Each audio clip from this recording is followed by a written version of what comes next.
Hello po mga kababayan, si Dante Maravillas. Mga manoy, mga manay, maray na aga. Ako po si Dante Maravillas, Bicolano, vlogger, broadcaster from Albay. Medyo masama yung gising natin. Maraot so pagka matatangon yan, mga kababayan. Kasi so sa kuyang kababayan, Bicolano, si Benji Contreras, may pinost. Kapwa ko vlogger, Marcos loyalist siya mga kababayan. And I think this is alarming. Kung totoo po ito na nag-leak na document na lumalabas mga kababayan, talagang plano nila mga kababayan na i-dismiss yung impeachment trial. Dahil na ipagdagos, hindi na ituloy yung impeachment trial laban kay Sara Duterte. Sabi ko nga mga kababayan, pag ganyan man lang, sinalaula na nila yung ating konstitusyon, hindi malayo na matulad dito sa nangyari noong 2000 man yata yun, yung EDSA People Power 2, para tanggalin si Erap Estrada. And this time, baka mag-people power. Ilagay uli sa kamay ng ating mga mamamayang Filipino ang batas, kasi yung saligang batas sinalaula na po ng Senado. Ayaw nilang sumunod. Sabi ko nga, kung yan ang gusto nila, di isulong natin yung people power. Sugurin natin yung Senado. I-expel natin si Chis Escudero. Ipalit natin si Risa Ontiveros. Kasi si Risa Ontiveros na lang yata yung nakikita natin na nakikipaglaban para sa tama. Ako po, sa totoo lang, ayaw ko man po sa maraming ipinaglalaban sa mga advocacy ni Risa Ontiveros. Kasi liberal siya, akbayan liberal, liberal-minded. Yung mga sinusulong niya sa Senado, yung gender equality, hindi ko gusto yon mga kababayan, kasi agenda yon ng New World Order. Yung mga sinusulong po ni yung sa LGBTQ, yung babae, lalaki na, yung lalaki, babae na. Di ba? Wala nang distinction. Yung mga advocacy ni Risa Ontiveros, ayaw ko man, mga kababayan, pero dito sa issue ng impeachment, tama po yung posisyon ni Risa Ontiveros. O ngayon, pag pinilit nila yung kamay ng ating mga mamamayang Filipino, I think it's high time na tayo po ay gumalaw. Sugurin natin yung Senado, ipadlak natin. Tingnan natin kung ano pa yung kanilang magawa. May magagawa pa sila. Anyway, ayaw man nilang gumalaw. And we appeal to General Torre, do not intervene. Hayaan natin yung ating mga mamamayang Filipino yung gumalaw. Anyway, karamihan dyan sa mga senador, ayaw man sa'yo, ayaw man po sa inyo, kasi mga Duterte senators, si Jingo Estrada, sinabihan kang arugante, di ba? So, hayaan mo na lang yung mga mamamayan. Ipadlak yung Senado, alad ka rin si Chis Escudero, tapos ipalit si Risa Ontiveros. Ito hindi sana dapat. Pero ginagalit nila yung ating mga mamamayang Filipino, mga kababayan. Kung sila mismo ayaw nang sumunod sa batas, sa saligang batas mismo natin. Ano ang rason na sila manatili mga kababayan dyan sa Senado? Na ang Senado pa naman, ang tawag sa Senado, the last bastion of democracy. You see? O ngayon, basahin ko itong kumakalat mga kababayan na document. Hindi ko sinasabi na ito na talaga yung plano nila. Pero malamang, the fact na may draft document, malamang ito yung direksyon nila.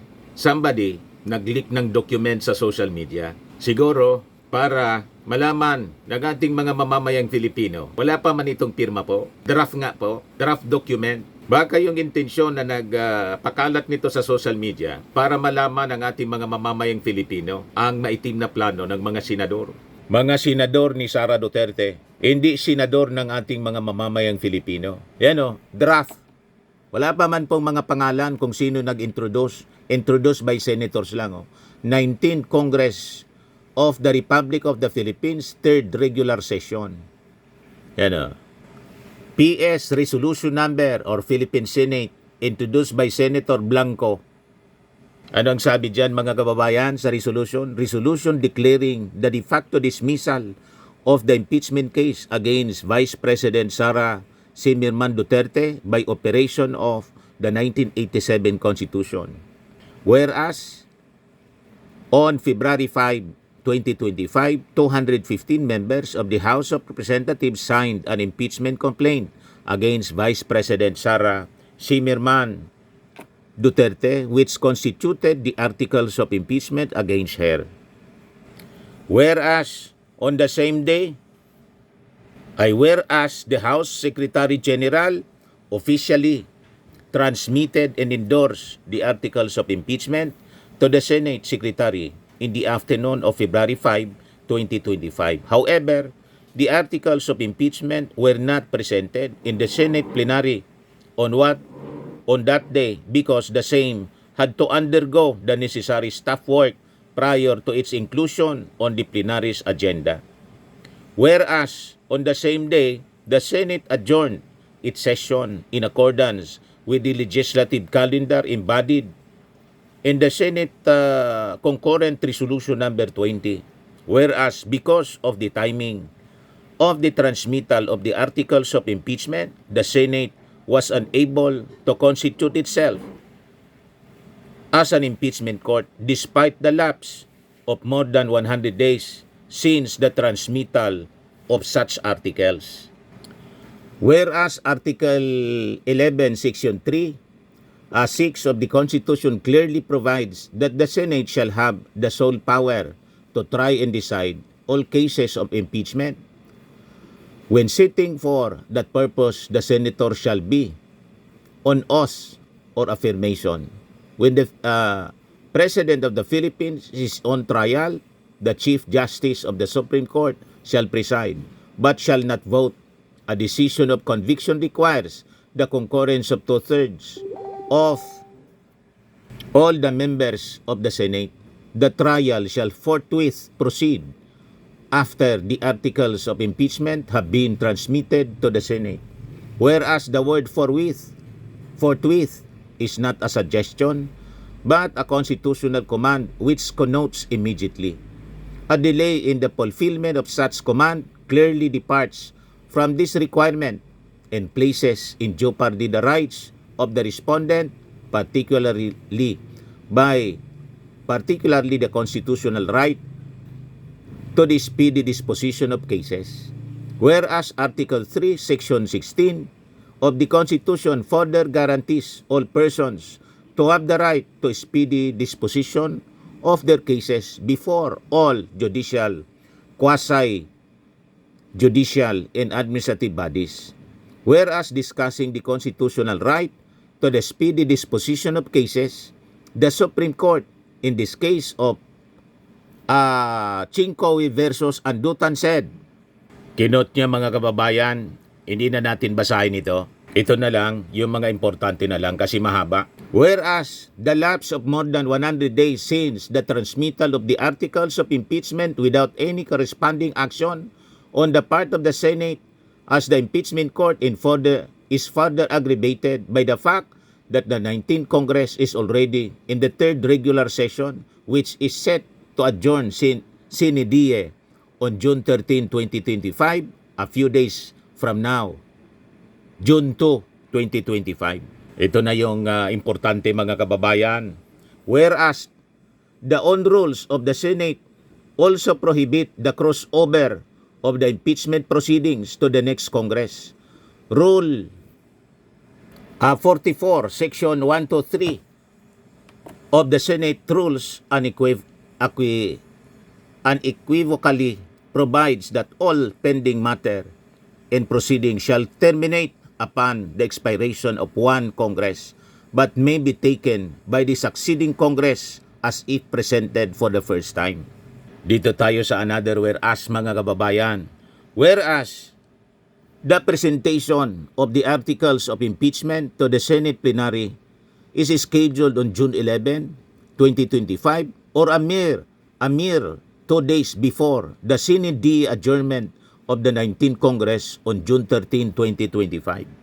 Whereas this leaves the current Congress with no sufficient time to fully deliberate and resolve the articles of impeachment, as the matter cannot cross over to the incoming 20th Congress, which will convene on the 4th Monday of July 2025.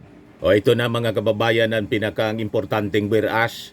Whereas, consistent with the foregoing, the articles of impeachment against Vice President Duterte must necessarily be deemed de facto dismissed by virtue of the inability of the Senate to properly consider the same because of the timing of the transmittal thereof by the House of Representatives.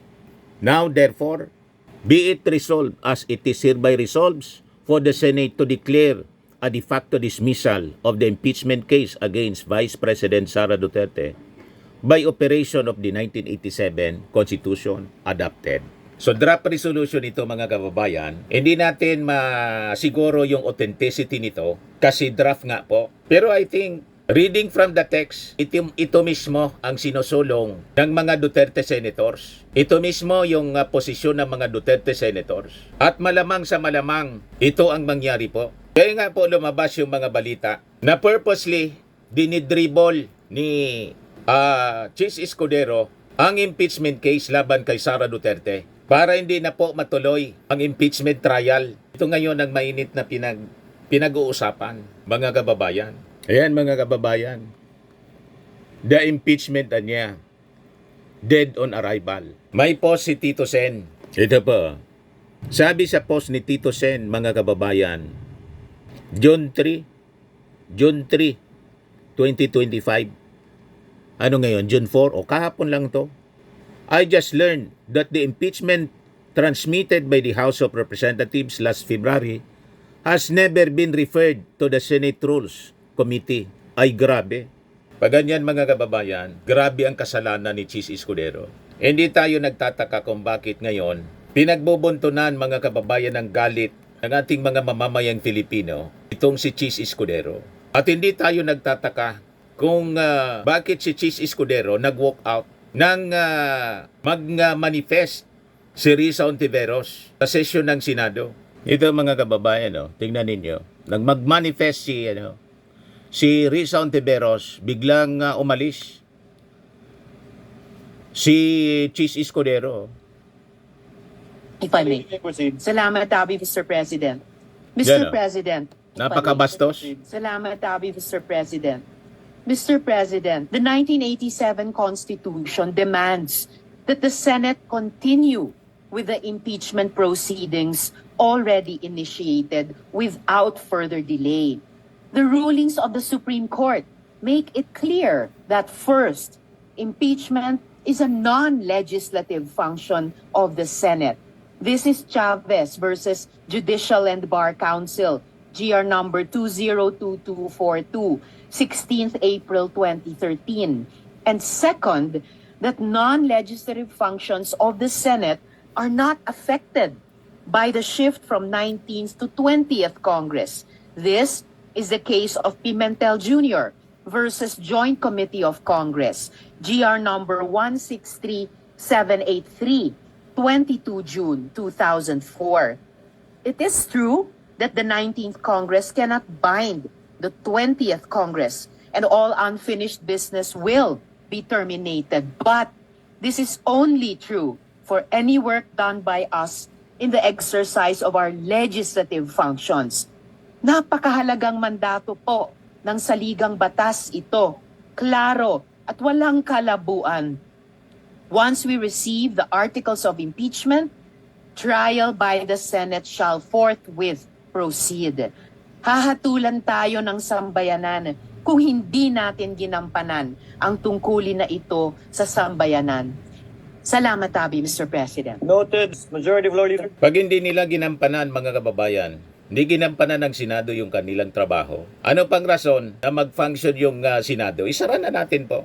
People power. Alad ka rin natin si Kabayang Chis Escudero. Sinalaula na ninyo yung saligang batas mismo. Hindi na ninyo sinunod. So, ano pang rason na kaming mga mamamayang Filipino susunod din sa batas? So, we appeal to pag nag-people power, we appeal to PNP Director General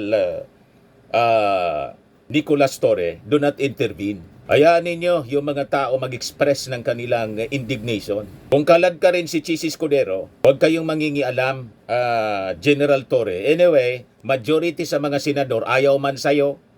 Tingin sa'yo po arugante ka eh. Sabi ni Jingo Estrada, kung ayaw nilang irespeto yung batas, yung saligang batas mismo, walang rason ng ating mga mamamayang Filipino hindi gumalaw. Puwersahin natin si Chis Escudero, kalad ka rin natin, tanggalin natin, tayo mismo ang tatanggal sa kanya bilang Senate President, iluklok natin si Risa Ontiveros. Kung hindi pumayag yung iba pang mga senador na kaalyado nila, isara natin yung Senado, ipadlak natin, kalad ka rin natin lahat ng mga senador na kukontra, itulak natin sa Ilog Pasig. That is an intra-constitutional means. Mga kababayan, sabi ni constitutionalist Attorney Rene Sarmiento, gusto ninyong marinig? Yun ang kinatatakutan po. That is the apprehension. There will be upheaval niya, sabi niya sa interview. Kagabi lang ni Christian Isguera. Iparinig ko po sa inyo. Yan Facts first. Mas marunong pa ba si Chis Escudero sa 1987 Constitution? Ang guest ni Christian Isguera, si Attorney Rene Sarmiento, member 1986 Constitutional Commission. Pakinggan natin, mga kababayan, yung sinabi po niya sa interview kagabi. Paano naman po kunwari? Kasi hindi natin matawaran yung posibleng creativity ng ilang mga nakaupo dyan sa Senado. No? Paano naman kunwari dun po sa darating Congress magkaroon ng initiation na sabihin itong impeachment trial na ito kung sakali man nasimulan nito ng previous Congress dahil hindi kami naniniwala dun sa continuity principle. Paano? Nababahala po ako, Christian, if that happens. If you recall, dun sa impeachment ng ating dating Pangulo, Joseph Estrada, yung second envelope ayaw buksan. Opo. So what happened? Another EDSA took place. Another Kasi EDSA. itong issue po ito ay binabantayan ng taong bayan. May stake po sila Kasi dapat magmasid, magbantay, manood ng ating mga kababayan sa issue ito. If that happens, nagbago po ang ating kagalang-galang na Senado sa kanilang posisyon ng impeachment. Nakakabahala po ang impact po sa ating lipunan. You see? Pero legally, ano po ba yung recourse ng mga tao? Ano mga partido, for instance? Partido sa mga nanonood, I'm not referring to political parties. Kunwari, itong Senado, hino-hostage yung impeachment trial. Ayaw nilang gawin o dinidelay talaga. What are the possible legal recourse? Well, we have, Christian, the legal recourse and the extra-legal recourse. Oh. But I'm for the legal recourse. What is the legal recourse? Go to the Supreme Court. Anong sabi ng Supreme Court? If there is great abuse of discretion on the part of a body, All right, team, we're transitioning. the Senate, you raise that to the Supreme Court via petition for certiorari. What is great abuse of discretion, Christian? Whimsical, capricious, despotic, or arbitrary decision of a certain body. If we can prove whimsical, capricious, despotic, arrogant display of power, then we can file a petition with the Supreme Court. Now, extra-legal, wala pa ako dyan. Ito dyan, extra-legal, sabi nga dun sa Estrada versus impeachment of Joseph Estrada. Although ang sabi ng Korte Suprema, sa kaso niya, sabi ni Chief Justice Puno, it was intra-constitutional. Yung Intra-constitutional. sa EDSA noon, it was not extra constitutional but intra-constitutional because it was an exercise of their freedom of assembly, freedom People power. petition the government for redress of grievances. Okay. Pero kung sakaling nga So, po na... madaling sabi, Talagang nire-recognize ng Supreme Court yung intra-constitutional means. Tao na mismo yung gagalaw. So, okay sa atin, sulsulan natin yung ating mga kababayan na mag-people power tayo. Lusubin natin yung Senado, tanggalin natin si Chis Escudero. Isama na natin si Sara Duterte. Palitan si Chis Escudero ni Risa Ontiveros. Para matuloy, mga kababayan, ang impeachment trial. Ayaw ninyo sa santong dasalan, sa santong paspasan. Gagawin yan ng ating mga mamamayang Filipino. Pag sinagad ninyo, mga senador, ang pasensya ng ating mga kababayan. All powers, alam ninyo po ito, all powers emanates from the people. So gusto ninyo na mag-people power ulit tayo?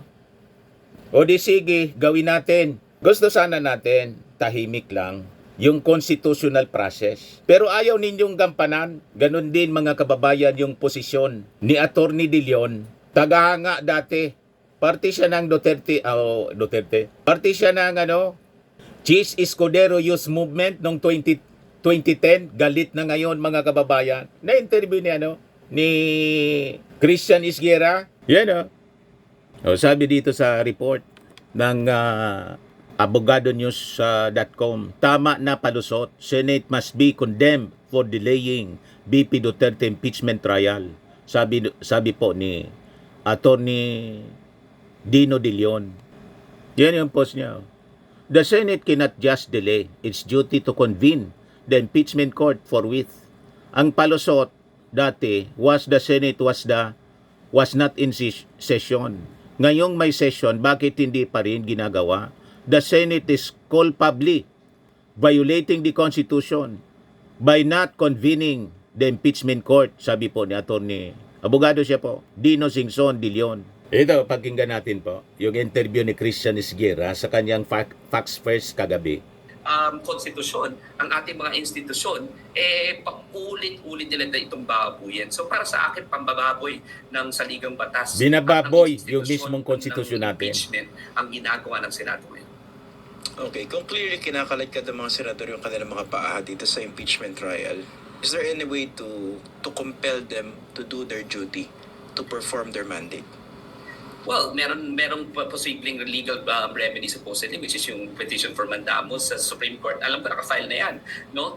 Pero sa atin, 'di ba? Sinasabi nga natin, tatlo yan, 'di ba? Kung tatlong K lagi ang sinasabi para sa totoong pagbabago at para sa totoong change, totoong mag-guard natin ang ating democracy. Law is limited, no? So, korte, meron na yan.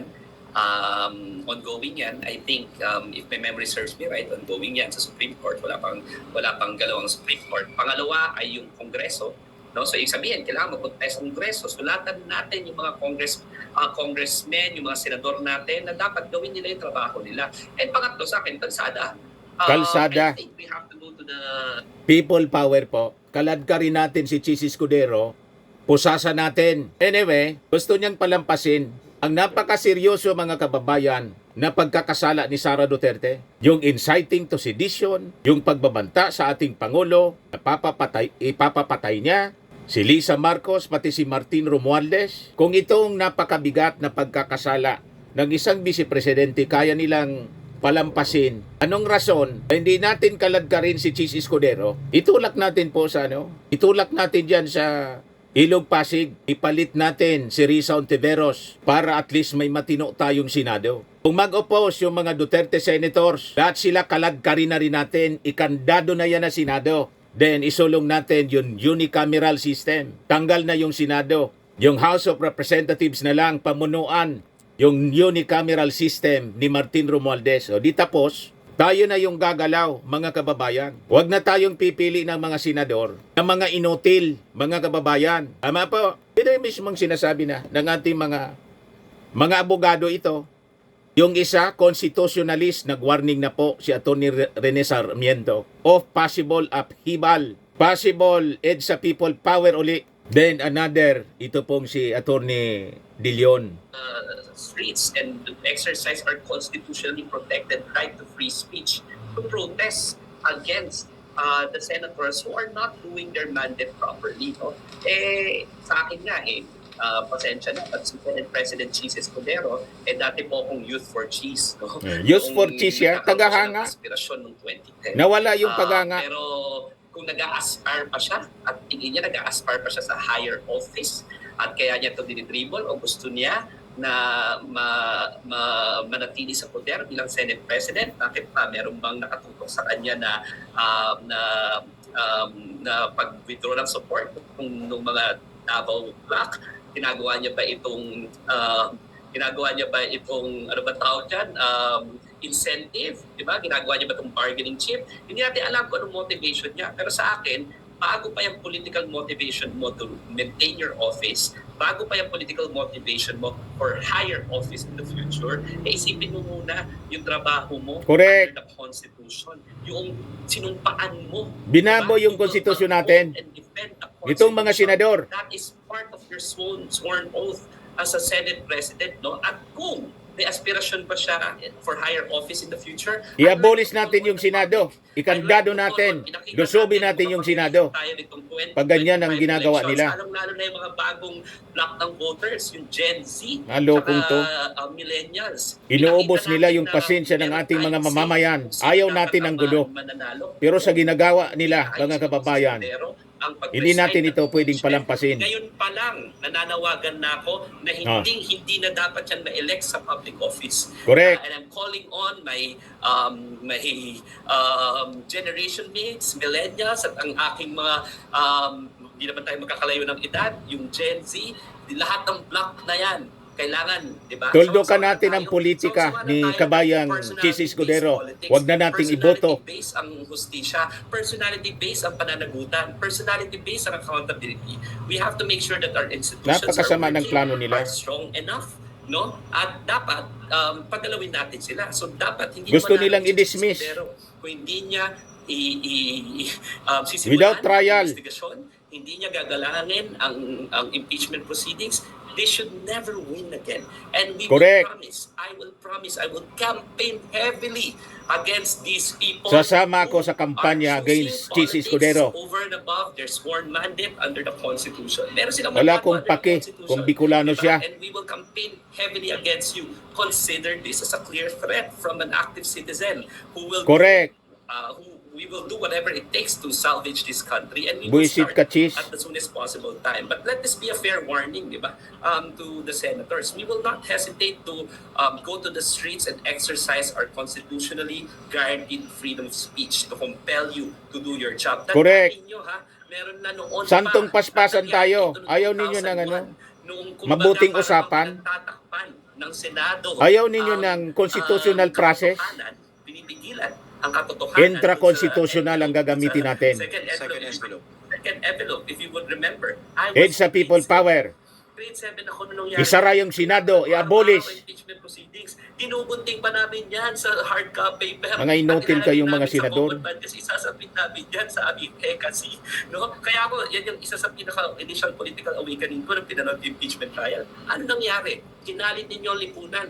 Ayaw Correct. nyo respetuhin. Ginagalit ninyo. Ang commitment natin para sa katotohanan. Ayaw nyo respetuhin ang institution ng impeachment. Correct. We went to the streets and we toppled a sitting president. What more? With topple. More, 'di ba? And that was by the way, according to the Supreme Court, 'di ba? A sovereign right of the people. Sovereign right of the people.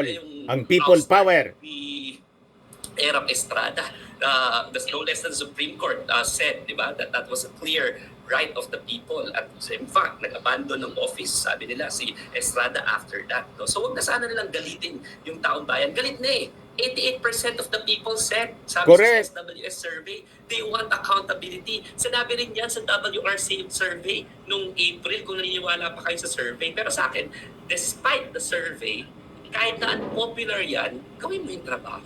Correct. Magkaroon naman tayo ng prinsipyo. Ayaw sa ninyong bansa. gawin yung trabaho. Hindi lang puro politika at popularidad. So yan, yun sa akin. We will go to the streets. We need to go to the streets. We need to compel our senators. And we will campaign heavily against you. Hindi namin kayo patatawarin. Correct. Bago na kayo dahil may bago ng set ng voters. Tuldukan natin ang politika ni Chis Escudero na buwisit na yan, na Bicolano. Okay, so basically yun yung mga options dun sa mga Pasupog ka sa mga Bicolano. Masupog ka, kabayang Chis. Ano, bininta mo na yung kaluluwa mo sa mga Duterte? Okay lang yung pagbantaan ni Sara Duterte yung ating Pangulong Bongbong Marcos, si Lisa Marcos, si Martin Romualdez. Okay lang yun sa inyo, palalampasin niyo yon. What if kami yung magbanta sa inyo? Kung anong ginawa ni Sara Duterte sa ating Pangulo, yun din ang gagawin namin sa inyong mga senador. What if?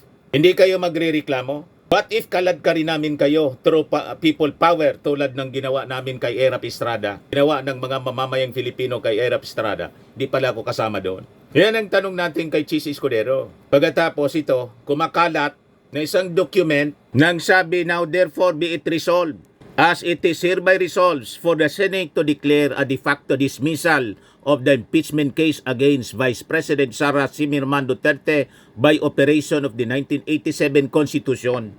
So gusto ninyong i-dismiss yung kaso, impeachment case laban kay Sara without trial. Hindi na ninyo pagbibigyan yung mga House prosecutors na ipresenta yung mga ebidensya laban kay Sara Duterte. Yung paggamit ng confidential funds na santambak yung mga resibo, yung pangalan mga chichirya. Ganon, palalampasin ninyo ang ganon. Pag ganyan ang inyong posisyon, isusulong natin ang people power para i-abolish ang Senado. Kandaduan ng Senado Kasi yung Senado, inutil. The last bastion of democracy, inutil na. Maging si Father Ranilo, mga kababayan, isa ring batikang abogado, Dean Ranilo Aquino. Pakinggan natin yung interview ng DCMM. Escudero under fire for stalling BP Duterte impeachment trial. Si Alvin El Chico tapos si Doris Bigonya yung naka-interview. Mga kababayan, ngayon pa lang, kanina lang, June 4. of Law ng San Beda University, Manila. Na mismo Ay, oo. sa SRO, halos linggo-linggo dati Correct. na-interview natin si Correct. Father. Father, Oo. good morning po. Good morning, Father. Good morning, Alvin and Doris. It's always a joy listening to you. Na-miss Ay. niyo po ba kami, Father? Oo. Of course, very much, very much. Ay, nakalimutan ko pala dapat ang pagbati ko kay Father. Bless me, Father, for I have sinned. Naalala ko, yun lagi ko sinasabi sa kanya. Father, kailangan na Good naman morning. ng expertise po ninyo, no po? Kasi nagugulumihan na po yung publiko. Ano ba talaga? Matutuloy ba talaga yung impeachment na yan? O tama si Senator Tulfo? Pagdating ng June 30, wala yan. Technically dismissed yan. Wala na pong hearing na magaganap. Anong take nyo dyan, Father? Well, I really don't know what's the problem, no? Kasi maliwanag naman ang saligang batas na the moment the articles of impeachment are filed by at least 1/3 of the lower house, Pinagluloko tayo trial shall talaga. proceed forthwith. Itong mga senador, Kasi sinasabi ko na noon pa at panahon na marami nating pang gumalaw. nagsasabi, Mga kababayan, noon na naipasa na yung article pag hindi sila tumino, people power, ipadlock natin yung Senado. Palibutan natin, millions of us. Dapat kaagad natuloy yung trial sa Senado. There was no reason to postpone the trial. Hindi ko maintindihan kay Senator Chis Escudero kung bakit ayaw niyang ipatuloy yung trial by the Senate doon. Pero Kita mo Father, na? hindi ho ba, pag nag-backtrack po tayo, nung sing articles of impeachment, pinasa ng Kamara, last day ng session, ibig sabihin Correct. after nun, nag-break sila. What are you saying, na kahit nag-break sila, dapat tinuloy nila? Dapat ganun ang ginawa? In hindsight, ano po, dahil tapos na po yun Hindi na natin maibabalik. Dapat nagtuloy-tuloy sila sa hearing kahit break nila? Yes, of course. After all, the break is only a break from their legislative functions. The trial of the Senate by the Senate is not a legislative function. And tama yung sinabi ni Justice Escuda, there is no need for a call for the Senate to try because the Constitution itself, the call, which nakalahad sa ligang batas na trial shall proceed forthwith. Kita So ninyo? kahit na-break sila, trial could Sinalaula have ni proceeded. Chis Kasi Escudero yan ang yung Senado. utos ng saligang batas. Yung Kaya ating lang po nga, konstitusyon. naka-break nga po sila. At nag-break. partner, ang nasayang sa atin, 2 buwan. 2 buwan. Siguro, nakapagplano na rin yung mga senador na magbabakasyon ako sa ganito, may lakad Inuna akong yung ganito. bakasyon. Kaya hindi na rin sila nag-convene. Ayun, nasayang Pero natin si Aimee yung 2 Marcos, buwan, Father. Nakapag-session pa That's correct. para sa alleged kidnapping ni Digong. You know, we have maintained that position Yun pwede sa immediately. kanila. Alam mo, kahit magplano ka ng bakasyon, kahit magplano ka ng anuman, kung Grabe utos yung ng pagwawalang saligang hiya batas nila na ikaw ay sa ating uupo konstitusyon. bilang isang hukom sa impeachment trial, dapat tinuloy nila yung impeachment trial. So kung nangyari po yun, Father, wala na tayong usapin na ganito at umusad po yung impeachment. Exactly. That is exactly why napakadami ang humarap sa Korte Suprema, naghain ng kaso because of the express wording of the Constitution. The Kita moment ninyo? the impeachment articles are filed by the lower house, trial proceeds forthwith. Hindi ko maintindihan hanggang ngayon kung bakit ito si Senator Escudero. Napakadaming nagsasabi. Tanggalin natin itong si Chis Escudero Ituloy na by yung force. paglilitis. People power. I don't know the reason.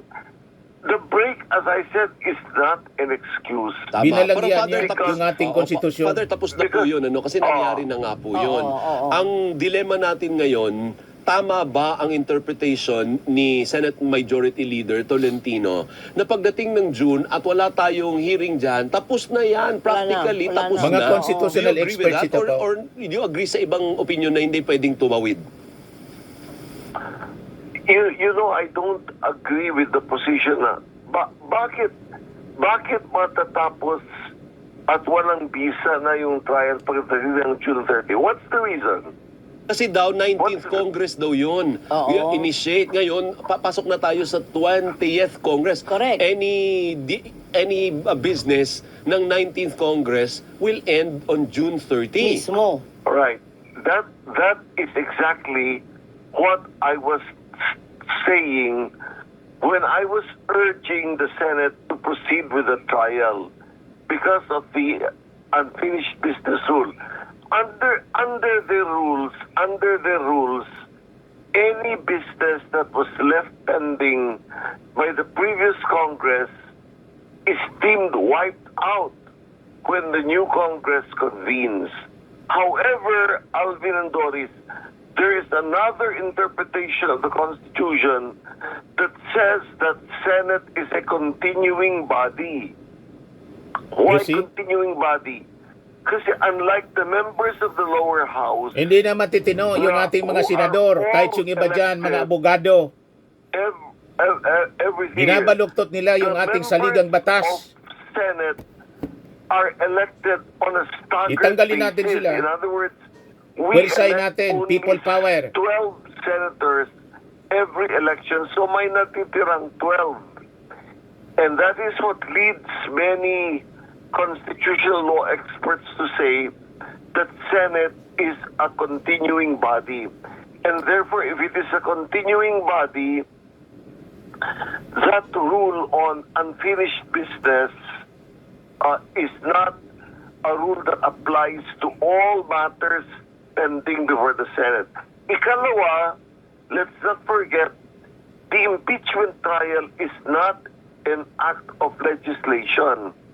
In other words, pag umuupo ang Senado bilang hukuman for impeachment, it's not performing a legislative function. Correct. And so, this rule on the elimination of all unfinished business should not apply to impeachment trials. Okay. So, Father, sa sitwasyon ngayon, ano nakikita nyo? Matutuloy pa po ba o hindi na? Kasi ang dami po mga... Actually, yun ang ultimate question. Correct. Ano yung ang daming mga nagsasabi, ito opinion ko, ito sabi ng Saligang Batas. Ang question is, tuloy ba o hindi? Correct. Dapat matuloy. Pag hindi nila tinuloy, tayo ang tutuloy sa Senado. Walang dahilan kung bakit hindi matuloy. Kalad ka rin si, And if si Cheese. Senate Tanggalin does not natin. want to proceed, then the matter can be brought to the Supreme Court for Sayang pasweldo sa adjudication. kanya. Dapat matuloy. Kaya At lang, kung ang dadalhin sa dahilan Supreme ay Court, maliwanag. haba na naman Ang sabi- din. Yes? Haba Alvin? lalo pag dinala sa Supreme Ay, Court. oo. Ayan po, interview ni Doris Bigornia, tapos ni Alvin El Chico ng DCMM. So, importante siguro, pag talagang hindi sila gumalaw, magkaisa po tayo. Tama itong sinasabi ni Risa Ontiveros, pakinggan po natin. Dito tayo napapabilib ngayon. Hindi man ako dati bilib dito kay Risa, pero dito sa posisyon na to, sa isyong ito, bilib tayo. Ngayon lang ako nakakita ng bola na dinidribble ng 4 na buwan. Kahit naman sa basketball, may shot clock. Convening as an impeachment court and commencing trial is expressly mandated by the Constitution. And yet this process has been delayed and dragged on for 4 long months. In those 4 months, I've been called eager, aggressive, impatient, atat. But the simple truth is this: we are not rushing. In fact, we have been waiting. The Filipino people are waiting, and we believe 4 months is more than enough. These delays are no longer procedural. They are obstructions, dressed up as protocol. The impeachment process is a crucial means of demanding accountability exclusively entrusted by the people to the Senate. Hindi ko yan balak talikuran. It's time to follow the rules and start the process forthwith. Enough games. Time to move. So, ang gawin natin po, Senator Risa, we will support you. Pag mag-people power po, We will support you. Ikaw siguro ang pwedeng install natin na Senate President. Isumaba nga sa mga rally, sugurin natin yung Senado. Pangunahan mo na yung mass movement. Sanay ka naman dyan sa mga rallies. Mobilize natin millions of people. Palibutan yung Senado. Palayasin natin yung mga Duterte senators. Dapat ang matira lang dyan, matitino. Kung talagang wala ng pag-asa, diretso na nating isara. Padlock natin yung Senado kasi naging inutil na po. The last bastion of democracy, hindi na nag-function mga kababayan. Naging tuta na ng mga Duterte. Tinotolerate ang mga masasamang gawain, pagbabanta, pagsalaula sa pundo ng ating gobyerno. Ano pa ang rason? Bakit pa natin ipagpapatuloy ang operations ng Senado na hindi na nagsisilbi sa interes ng bayan tulad ng sinabi po ninyo, Senator Risa Ontiveros. Tama po mga kababayan, sabi mismo ni Atty. Rene Sarmiento, may intra-constitutional means and that is the people power and recognized by the Supreme Court as an ultimate act para labanan natin ang mga pang-abuso sa gobyerno. In this case, yung Senado. You can just imagine yung mga senador natin. Wala pang trial, may desisyon na sila to acquit Sara Duterte. Wala pang presentation of evidence. And this time, may kumakalat na document, a resolution to dismiss. Yan o. A resolution declaring the de facto dismissal of the impeachment case against Vice President Sara Duterte by operation of the 1987 Constitution. Ginamit pa yung konstitusyon pero baluktot yung paggamit nila ng saligang batas. Walang trial. Ang sabi sa batas, saligang batas, forthwith the trial shall forthwith proceed. Walang trial. Wala silang gagawing trial. Doon sila sa technicality mga kababayan. Tapos sinisi pa yung Kongreso. Sabi ni Martin Romualdez, ang bola nasa kamay na ninyo.